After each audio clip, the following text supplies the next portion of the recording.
ಮಾತಾಡ್ಸೋಣ ಅಂತ ಸರ್, ಈಗ ದೇಶ ಭಾಷಣದ ಮಸೂದೆ ವಿರುದ್ಧ ಬಿಜೆಪಿಯವರು ರಾಜ್ಯಪಾಲರನ್ನ ನಾಳೆ ಭೇಟಿಯಾಗಿ ಮನವರಿಕೆ ಮಾಡಿಕೊಡ್ತೀವಿ ಅಂತ ಹೇಳಿದ್ದಾರೆ.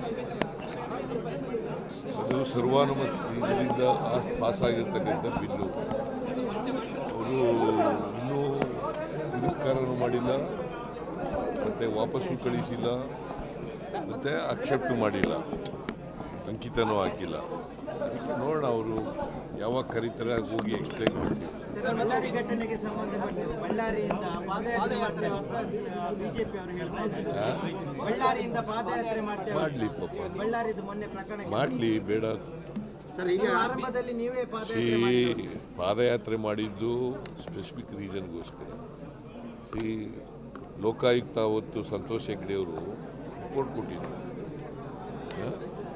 ಏನು ಬಳ್ಳಾರಿಯನ್ನು ರಿಪಬ್ಲಿಕ್ ಆಫ್ ಬಳ್ಳಾರಿ ಮಾಡಿಬಿಟ್ಟಿದ್ದಾರೆ, ಮತ್ತು ಇಲ್ಲೀಗಲ್ ಮೈನಿಂಗ್ ಎಲ್ಲ ಮಾಡ್ತಾ ಇದ್ದಾರೆ ಅಂತೇಳಿ ರಿಪೋರ್ಟ್ ಕೊಟ್ಟಿದ್ದೆ.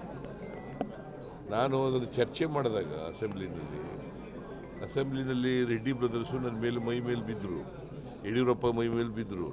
ಅದಕ್ಕೋಸ್ಕರ ಪಾದಯಾತ್ರೆ ಮಾಡಿದ್ದೆ ನಾನು. ಇವ್ರು ಯಾವ ಕಾರಣಕ್ಕೋಸ್ಕರ ಪಾದಯಾತ್ರೆ ಮಾಡ್ತಾರೆ?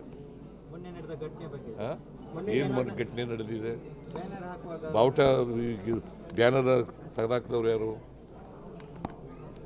ಬ್ಯಾನರ್ ತೆಗೆದಾಕ್ದವ್ರು ಯಾರು ರೀ?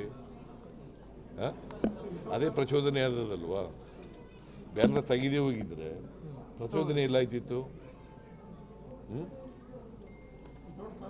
ಬ್ಯಾನರ್ ಹಾಕಿದ್ದೇನು? ಮಹರ್ಷಿ ವಾಲ್ಮೀಕಿ ಪ್ರತಿಮೆ ಉದ್ಘಾಟನೆ ಮಾಡಲಿಕ್ಕೆ ಅದನ್ನು ತೆಗಿಬೇಕಾದಂಥ ಅಗತ್ಯ ಏನಿತ್ತು? ಕಾಯ್ತಾ ಇದ್ದಾರೆ ಬಿ ಜೆ ಪಿಯವರು. ಅವರು ಪರ್ಟಿಕ್ಯುಲರ್ಲಿ ಜನಾರ್ದನ್ ರೆಡ್ಡಿ, ಶ್ರೀರಾಮುಲು ಅವರು ಅಲ್ಲಿ ಕಳ್ಕೊಂಡಿದ್ದಾರೆ, ಅವ್ರ ಬ್ರದರು ಸ್ಥಾನ ಕಳ್ಕೊಂಡಿದ್ದಾರೆ, ಅವ್ರ ಹೆಂಡತಿ ಸೋತಿದ್ದಾರೆ. ಅದಕ್ಕೋಸ್ಕರ ಅಸೂಯೆಯಿಂದ ಮಾಡ್ತಾ ಇದ್ದಾರೆ.